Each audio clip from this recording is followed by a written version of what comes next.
Welcome back students. So this will be the last video for this chapter functions, and the last and important topic that we are going to discuss in this video is recursion. Students, we have in the previous videos learned about user defined functions. Okay, recursion is an extension of the user defined functions. How is it?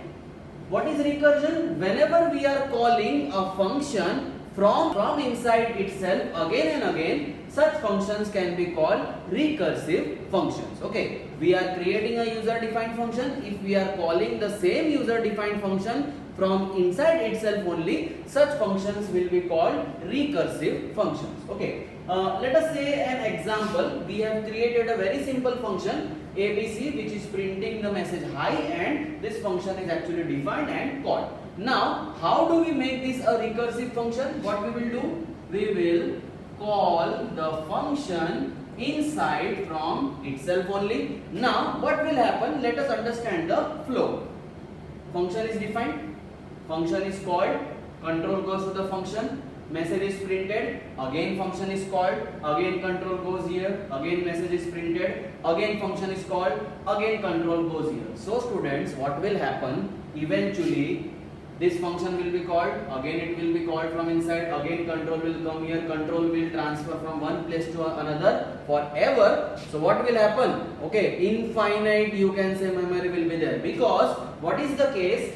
Every time, mark my words carefully, every time I call this function, Python allocates a new memory to the function. Python allocates a new memory variable or a new memory chunk to the function. So what happens in recursion? As I spoke, every time the function is called, so multiple function calls are there, so multiple memory allocations will there, and as I spoke, this will go on continuously. So what will happen? Finally, so much of memory will be occupied by Python for this recursive function call. There will be memory overflow, and eventually Python will give you an error. So although recursion is useful, we have to handle with certain conditions. Okay, I repeat, every time a recursive function is called, Python allocates new memory. Now if this is going to continue forever, what will happen? So much memory will be used, and eventually there will be memory overflow, and Python will start giving an error. We will see an example where you can say a huge task or a very difficult or lengthy task is made very short using recursion in the video. Now, before we go that, let us discuss some merits and demerits, that is advantages and drawbacks of recursion. Recursion can help us to understand the code in a simple manner. As I spoke, a big problem can be solved by recursion using short code. Recursion makes the code simple to understand. Also, recursion makes sure that a long task can be actually solved using shorter code. So, one of the benefits, actually there are many benefits, but one of the benefits is it makes the code easy to understand. Okay, because we are calling the same function again and again, so there is a case that code will be shorter and it will be actually easier to understand. And second, we can write makes the code shorter. Okay, now as I spoke, mark these words, every time a recursive function is called, Python allocates a new memory for it. So one of the drawbacks can be more memory consumption. It is going to happen, students, because every time the recursive function is called, Python goes on allocating new memory again and again. So more memory will be used. Now students, if more memory is used, will the results be coming faster or slower? Definitely slower processing. Okay, now as we saw in this example, if we do not handle recursion with proper condition, what will happen? Eventually every time more and more memory will be there, so there can be chances of memory overflow. Okay, so third can be chances of memory overflow. Okay. So this was the recursion topic. We will now just see an example where I will explain how recursion actually works and how it is able to make a big task into simpler small steps. So I again repeat, what is recursion? Whenever we are calling a user defined function inside itself, that is called recursive function. Recursion, one point is noteworthy about it. Every time a recursive function is called, new memory block is allocated. So one of the benefits is recursion is you can say making the code small. So it is making the code easier to understand, and it is also shortening the code because new memory is allocated. There are chances of memory overflow. There are chances that the result processing will actually take time. Okay students, remember in 11th standard we did a program where we had to find the sum of first n or first 10 natural numbers. I think we did that program using looping structures, and if you remember, the length of the program was a little bit longer, and also logic was little bit complicated. Now today what we will do, we will find out the same program, we will solve the same program of finding sum of first n natural numbers using recursion. Now even before I start the program, you just see how much smaller the code is. So I think one of the advantages of recursion is satisfied, or I think both the advantages of recursion are satisfied. Number one was code becomes easier to understand, code becomes smaller. Okay, let us start understanding how this program actually works.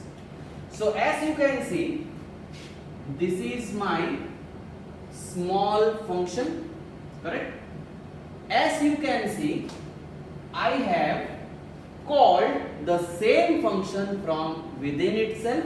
So it is an example of recursive function, and I have supplied some values for the first function call so that the program actually works. Okay. Now stay with me in this process so that you understand how recursion works in a very simple manner. Function is defined. What is the logic of the function? We have to find sum of n natural numbers.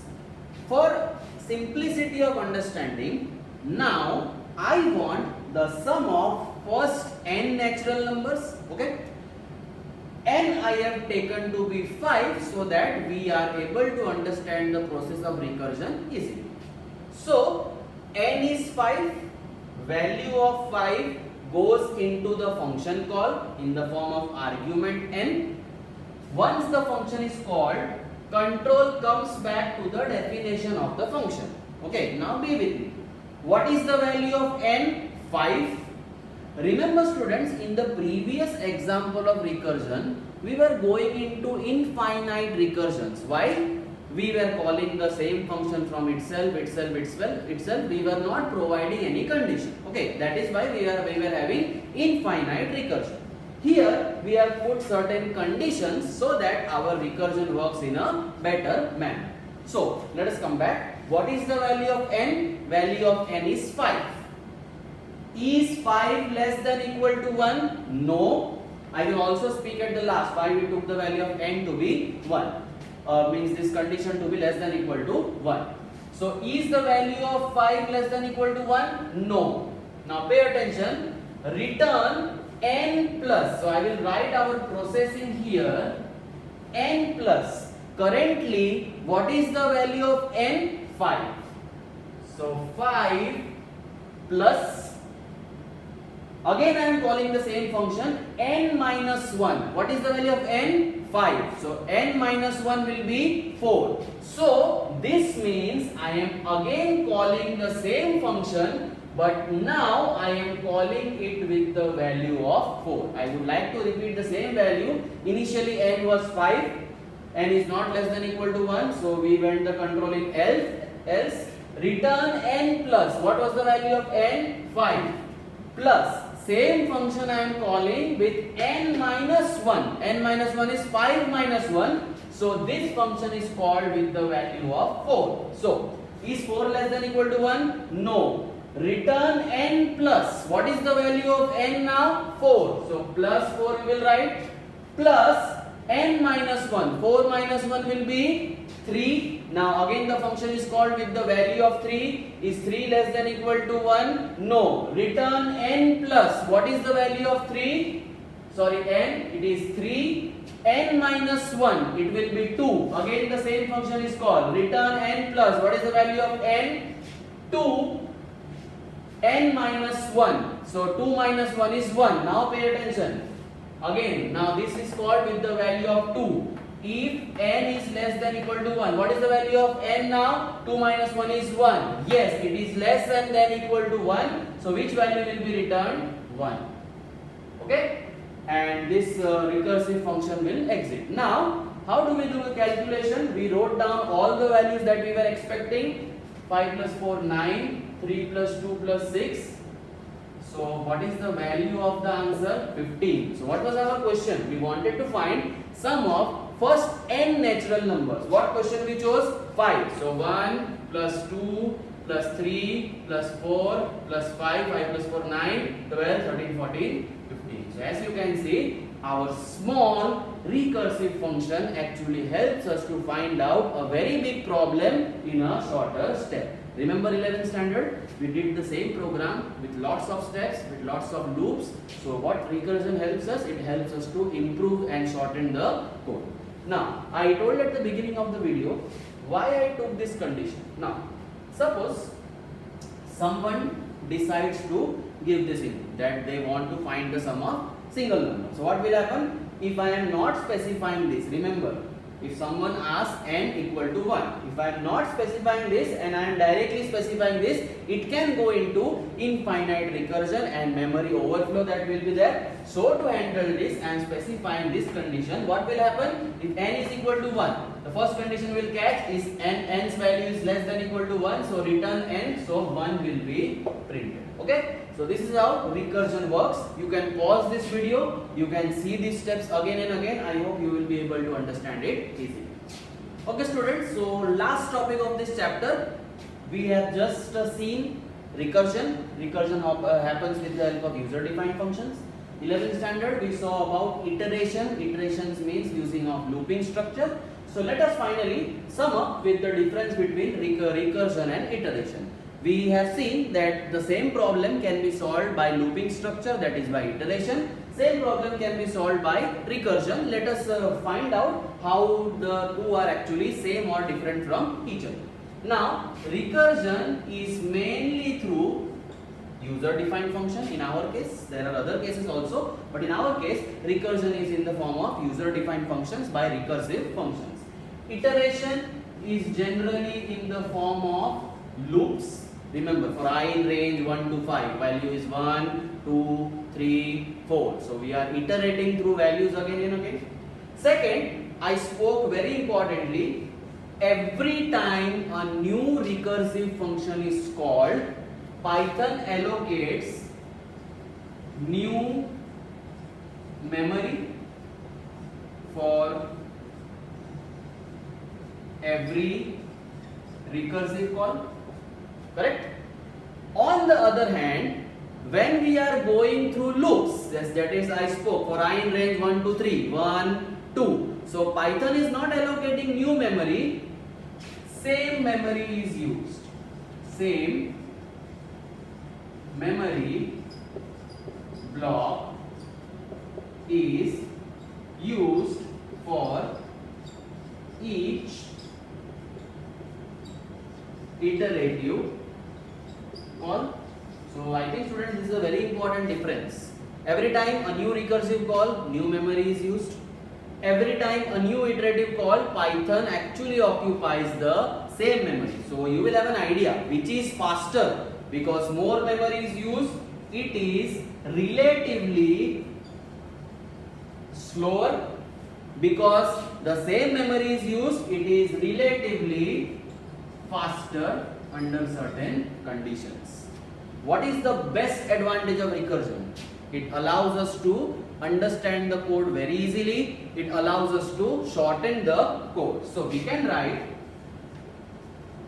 simplicity of code.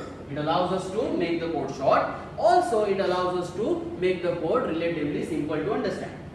Loops. we can see that the more bigger the problem, it can you can say desire more number of loops. So comparing to recursion, I am not saying totally difficult, but comparing to recursion, it can be sometimes lengthy to code. Okay, students, finally the same problem can be solved using recursion, same problem can be solved using iteration. Important points regarding these two is recursion uses functions, iteration majorly uses looping structures. Recursion, every time new memory block is allocated for each new recursive call. Iteration, the same memory block is used again and again. So because more memory is there, generally its processing is little slow. Same memory processing is you can say somewhat faster, and memory consumption is less, memory consumption is more. And dependent on the length of the or the logic of the program, sometimes recursion can make us understand the program better and in a shorter manner. Looping is also good, but many times the case can be little lengthy. So this was the difference between recursion and iteration. So students, we have completed chapter number 2. Let us have a summary of the chapter. We started the chapter with functions. There were 3 types of functions Python provides us: inbuilt functions, modules or libraries, and user defined functions. We saw about built-in functions with these examples. We saw about libraries, how to use the libraries, and how we can specify the import statement. We saw creating user defined functions. Do not forget, there are 4 types of arguments. We saw examples of each and every case. You can go through that video. Finally, we saw a very important part of our chapter, that is recursive functions or recursion. You can go through the video. There are certain examples you will try on your own. And finally, we saw the difference between recursion and iteration. So that will be all from me. Thank you and have a nice day.